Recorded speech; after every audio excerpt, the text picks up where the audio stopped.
Violence is described in the dictionary as a behavior involving physical force intended to hurt, damage, or kill someone or something. But where does violence come from? What kinds of violence are there? How can we stop it? To answer these questions, we need to first understand the minds of the criminals.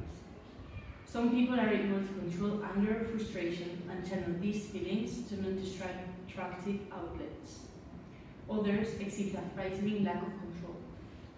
These factors include biological traits, family bonding, individual characteristics, intelligence and education, child development, peer relationships, cultural shaping, and resilience. So while some people control their anger by eating, sleeping, meditating, etc., some aren't able to do so. They don't control it. So they channel it with things or people. Some others don't have any kind of disorders. It is just the way they are, as for example, someone racist. Some people say that violence comes from not having built our capacity to feel. This leads to some people trying to find ways to escape from these feelings. Some others say that violence is a part of us, same as love, happiness, or anything else. It's an instinct. But humans have the choice whether or not to follow their instincts. So it means we can change our fate. Others think that it's the society what makes us violent. If we as children see violent people, we act violently.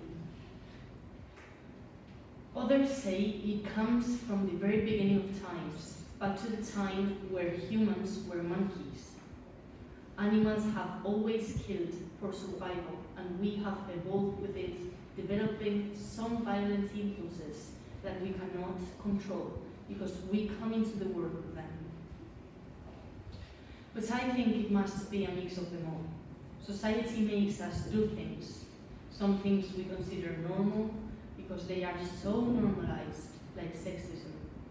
But at the same time, violence has to start at some point, and it is an instinct we can decide to use or not to use. There are 9 different forms of violence and abuse. The physical violence, the sexual violence, the emotional violence, the psychological violence, the spiritual, the cultural, the verbal abuse, and the financial abuse. 2 of them are physical, the physical and the sexual. The others are all different types of psychological abuse, except the financial abuse that can be considered in the middle. Most of the times, the abuser makes a mix of these violent acts.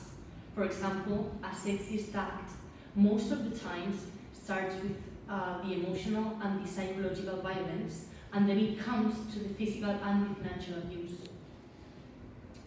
I am going to present 2 examples, a sexist act and a homophobic act.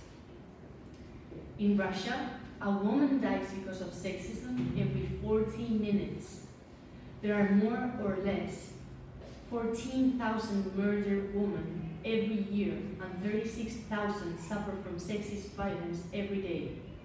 They die at their husbands, boyfriends, family members, etc. hands just because they are women. In Spain, a woman dies every 5 days. Just in 2018, there have been 31 deaths, 31 women's lives taken just because they are women. There is sexism everywhere, on the streets, on the TV programs and ads, at home, at school. Some are really obvious and really hurtful, like violations or abuse, but some others aren't that obvious. Like, for example, when a woman has a child, she gets way more time of maternity leave than the man.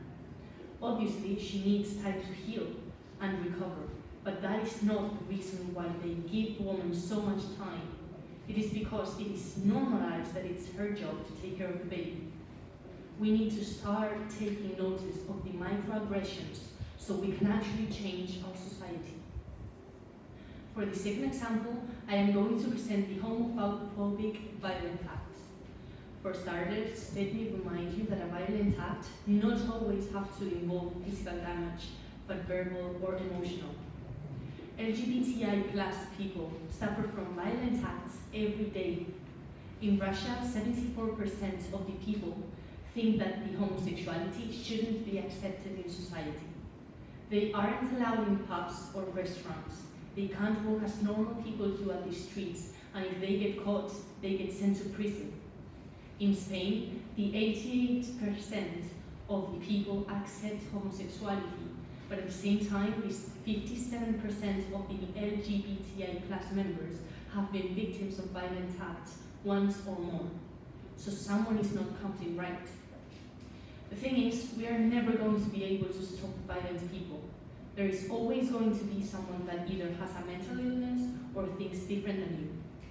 But what we can try to do is from now on, educate our family members, the new ones or the old ones. Surround everybody you know with love and respect. If a small amount of people convince another group of people and those spread what they've learned to others, and so on and so forth, we will definitely make a better world and less innocent people will suffer.